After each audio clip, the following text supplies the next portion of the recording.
Assalamualaikum warahmatullahi wabarakatuh. Kami doakan keselamatan dan kesuksesan bagi semuanya, terutama bagi yang sudah mengklik video ini. Salam sukses dari Khairil Anwar Half Series.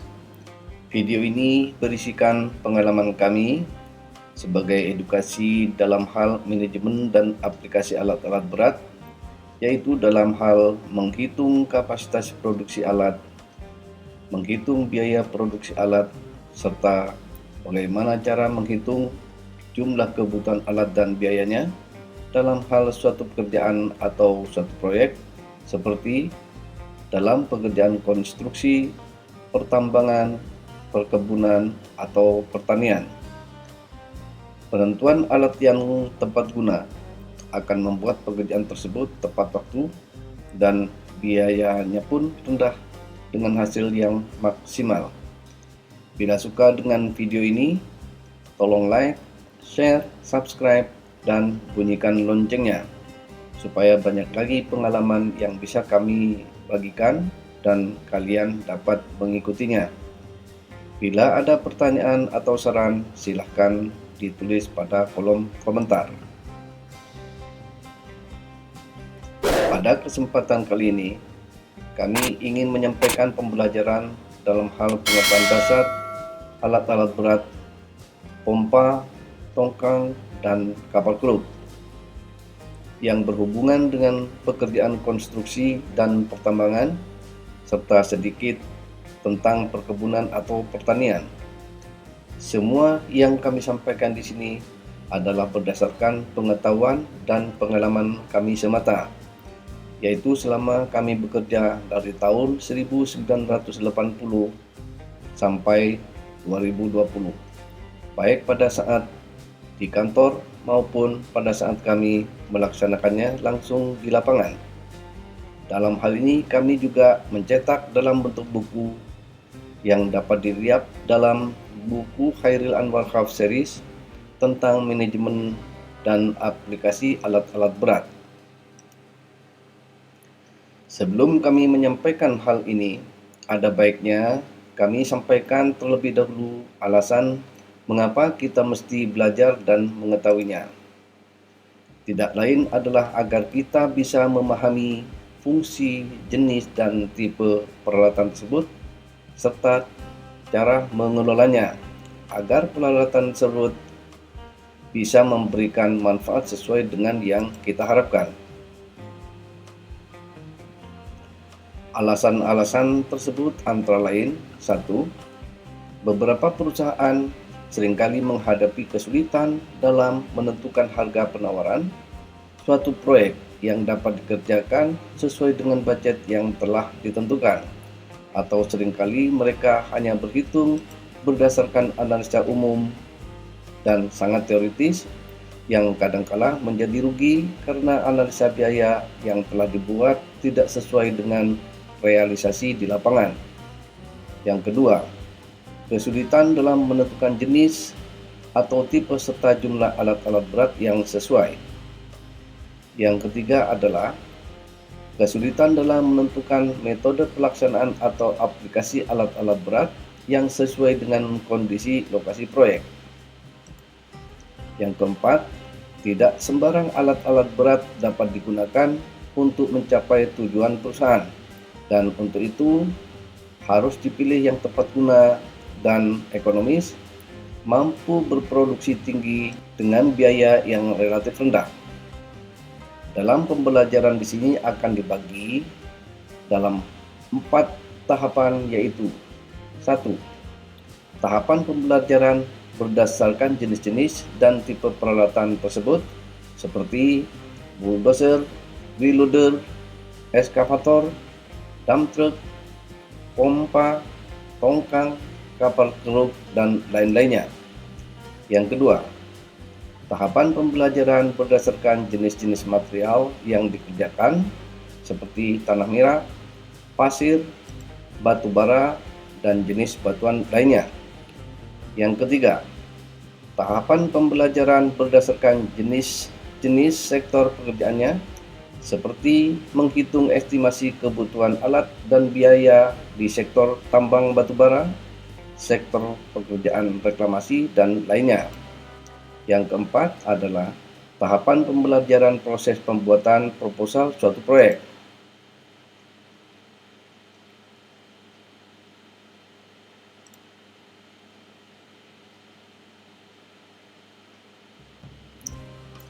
Ada beberapa hal penting dalam manajemen dan aplikasi alat-alat berat yang akan kami sampaikan nantinya adalah yang pertama,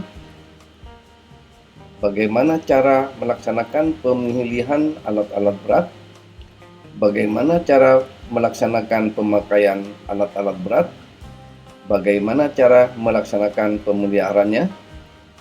Yang keempat adalah bagaimana cara menghitung kapasitas produksi serta biaya pemilikan dan operasionalnya.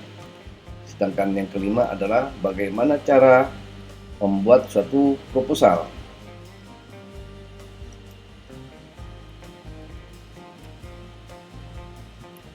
Dalam hal kapasitas produksi dan biaya produksi yang akan kami sampaikan adalah dari jenis bulldozer, dozer shovel, wheel loader, eskavator, motor grader, motor scraper, kompaktor, dump truck, dan wheel traktor.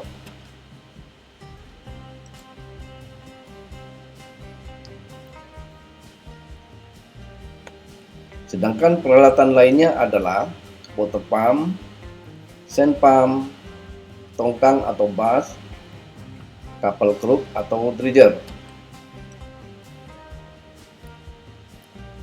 Untuk menghitung jumlah kebutuhan alat dan biaya satuan produksinya, kami sampaikan berdasarkan jenis peralatannya, jenis materialnya, sektor pekerjaannya, dan usulan dalam suatu proposal yang telah dibuat.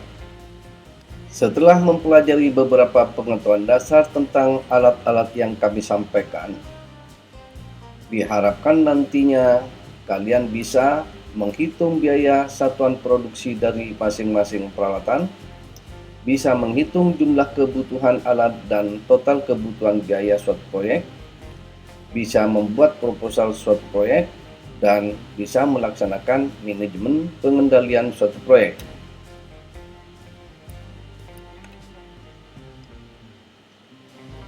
Video berikut ini adalah video yang ke-30 yang berisikan pengetahuan dasar atau product knowledge tentang sand pump beserta kelengkapannya yang umum digunakan,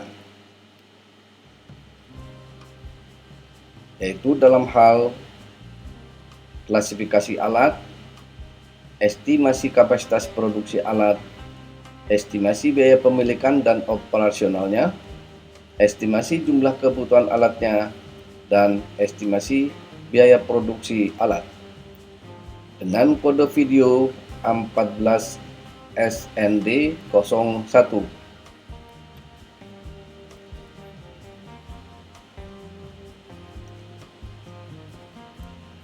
Ini adalah foto daripada sand pump, di mana yang dimaksud sand pump di sini adalah pompa sedot pasir yang umum digunakan untuk aktivitas pertambangan.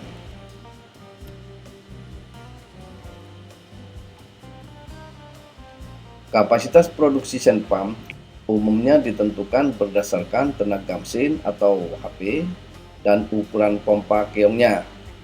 Kapasitas produksi sand pump umumnya ditentukan berdasarkan besarnya tenaga mesin, ukuran pompa keong,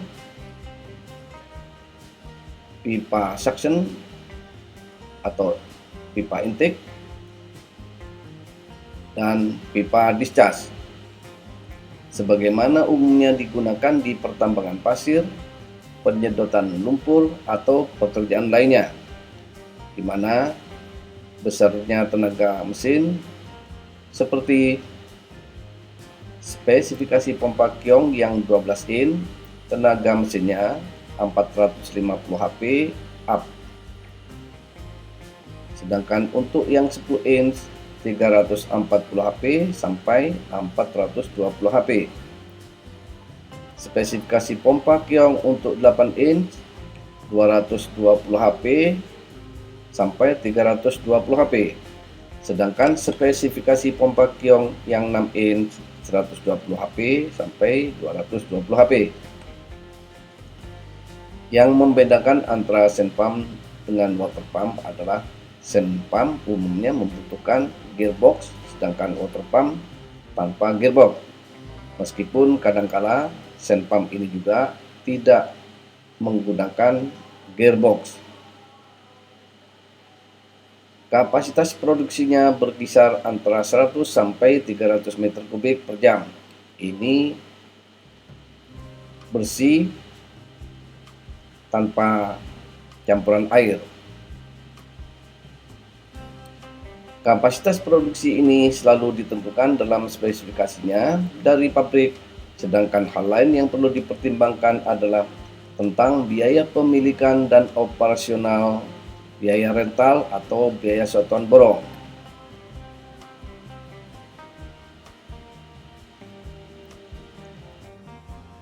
Berikut ini adalah pemanfaatan sand pump pada proyek pengadaan pasir laut Kota Dumai, Riau.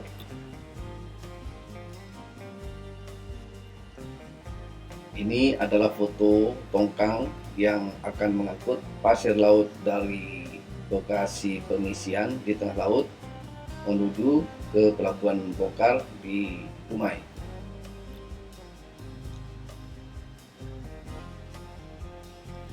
Ini adalah foto sand pump sedang diinstalasi di atas tongkang.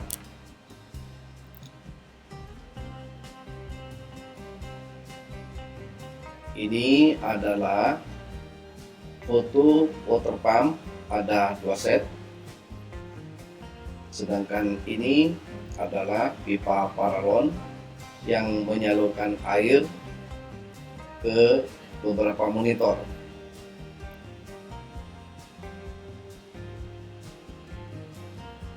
Ini terlihat water pump, ini monitor di sisi kanan kiri tongkang. Sedangkan ini sand pump ada 2 set juga, water pump ada 2 set.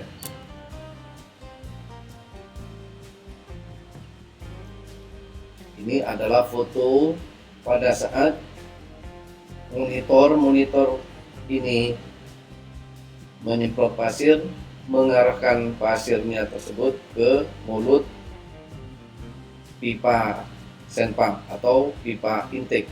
Sedangkan ini adalah pipa keluar untuk mengeluarkan produksi pasir.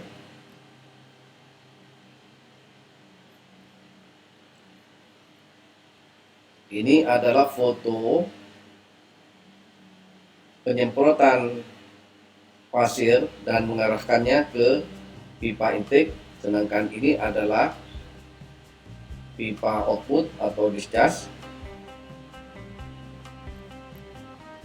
yang kemudian dihubungkan ke paralon ini. Nah, ini paralonnya ada 2, sedang diinstalasi, kemudian ditampung di kolam penampungan seperti terlihat pada foto ini.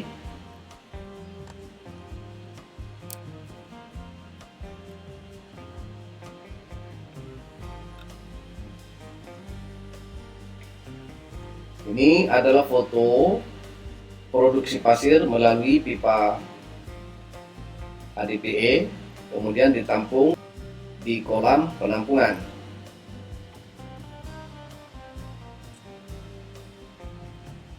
Agar kolam penampungan tidak penuh, maka pasir selalu diambil oleh eskavator ini. Kita biasanya menggunakan eskavator long arm agar jangkauannya lebih jauh.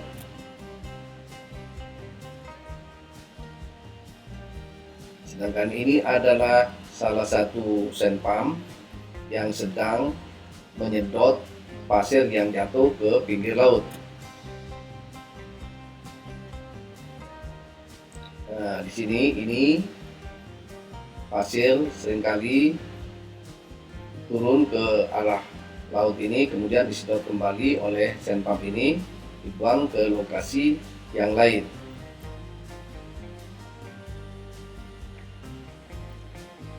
Berikut ini adalah contoh pemanfaatan sand pump pada proyek pendalaman muara sungai PT NBN di Lampung.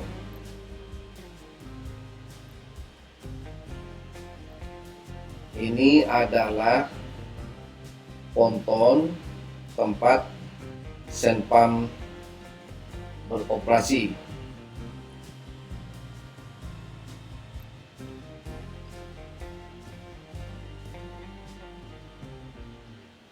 Ini foto ponton dan sand pump yang ada di dalam ini didorong ke sungai untuk ditarik ke muara.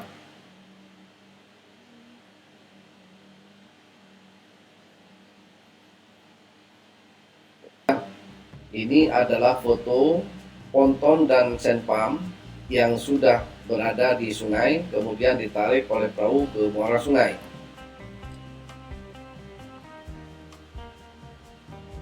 Nah, ini muara sungainya. Dan ini sand pump dan pontonnya sudah tiba di muara.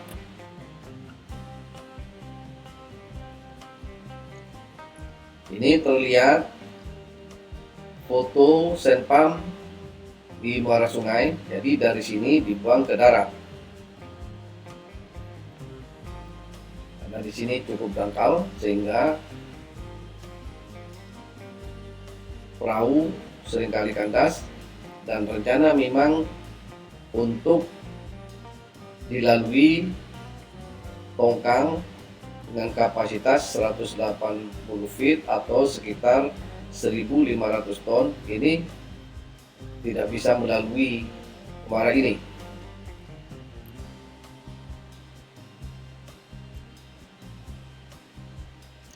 Berikut ini adalah contoh pemanfaatan sand pump pada proyek pengadaan pasir sungai PTCB di Kepulauan Riau.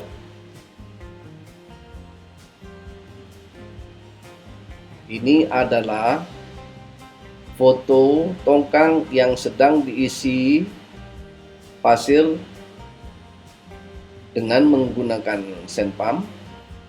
Sedangkan ini crane membantu untuk meninggikan, memproduksi sehingga bisa bertumpuk, sedangkan pasir rata dengan tongkang ini, dengan sideboardnya.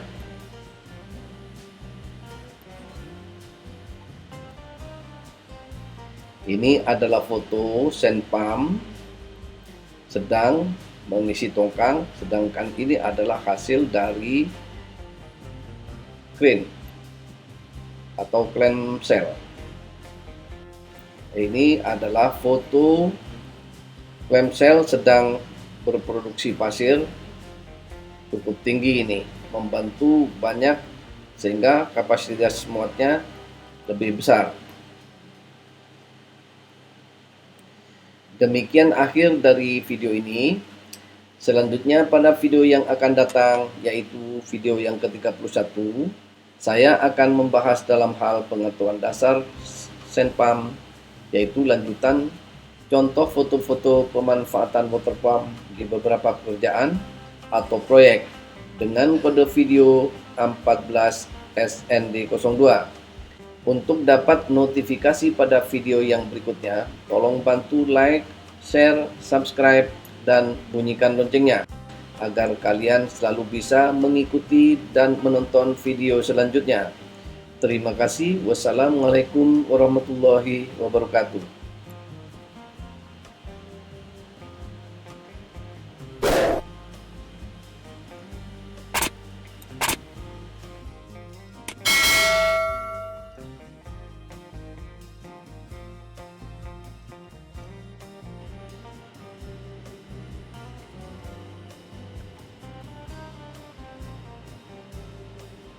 Berikut ini adalah daftar schedule expose video-video yang sudah dan yang akan datang. Di sini tercantum tentang tanggal pengeluarannya. Video pertama tanggal 19 Juli 2021, berarti ini yang sudah keluar. Pada kolom ini adalah kolom kode dari topiknya, seperti pekerjaan pengadaan pasir laut. Ini kodenya 21 PLT 01, berarti video pertama yaitu tentang contoh kasus. Ini video ketiga, keempat, kelima, keenam, sampai ke-9. Berarti untuk pekerjaan pengadaan pasir laut ini ada 9 video. Sedangkan yang ini adalah topiknya tentang bulldozer yang akan dikeluarkan atau diekspos pada tanggal 19 Juli 2001 untuk video pertama dengan kode 02BDZ01, yaitu tentang pengetahuan dasar bulldozer ini. Dan seterusnya,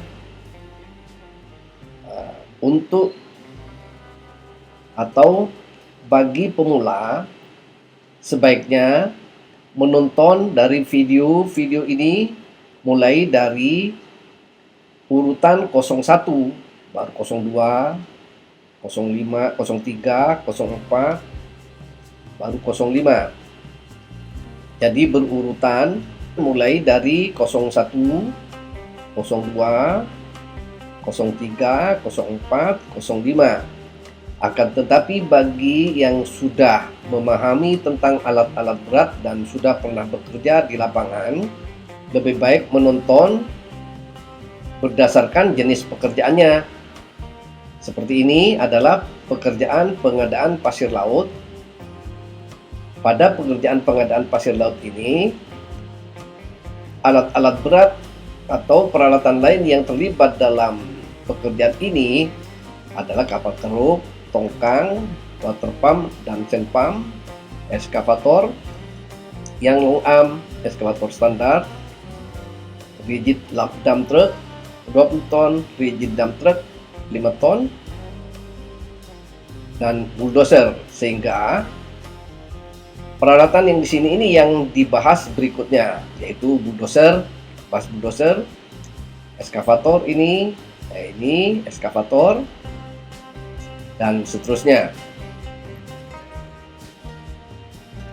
Nah, ini dump truknya, ini water pump, sand pump, tongkang ada 3 video, kapal keruk atau dredger ada 3 video.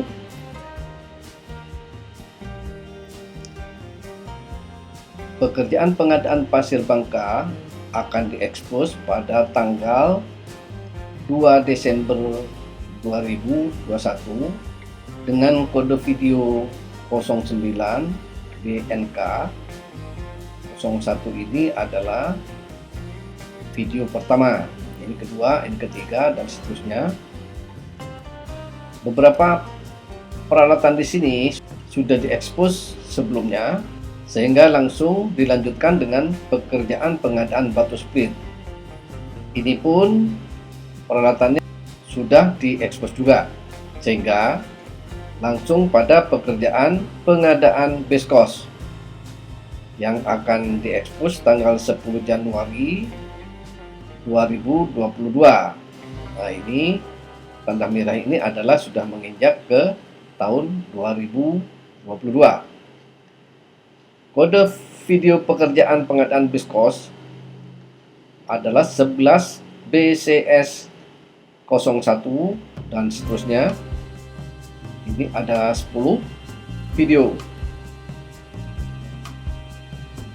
Pada pekerjaan pengadaan base cost, di sini ada melibatkan wheel loader, motor grader, kompaktor yang belum diekspos pada video-video sebelumnya, sehingga disusulkan untuk ketiga alat berat ini. Reloader ada 4 video, motor grader ada 3 video, kompaktor ada 3 video. Kemudian dilanjutkan dengan pekerjaan pengadaan tanah merah dengan kode video ini. Dan di sini ada tambahan alat-alat berat yang belum diekspos pada video sebelumnya, yaitu articulated dump truck dan heavy duty dump truck. Pekerjaan pengadaan tanah merah ini ada 15 video. Ini sebagai tambahannya adalah video tentang sifat fisik material, ada 6 video. Motor scraper ada 3 video. Dozer shovel ada 4 video. Ini articulated dump truck ada 3 video. Dan heavy duty dump truck ada 3 video. Kemudian dilanjutkan dengan pekerjaan pengadaan batu bara yang akan diekspos mulai 18 Juli tahun 2022. Ini ada 17 video. Kemudian dilanjutkan lagi dengan pengupasan lapisan batu bara atau overburden sebanyak 40 video. Akan tetapi semua peralatan dan perlengkapannya ini sudah diekspos pada video-video sebelumnya, sehingga tidak ada susulan. Untuk yang video-video yang akan datang sudah tidak akan membahas lagi tentang unit-unit atau jenis-jenis alat berat atau peralatan-peralatan lainnya, akan tetapi akan membahas tentang proyek-proyek atau jenis-jenis proyeknya.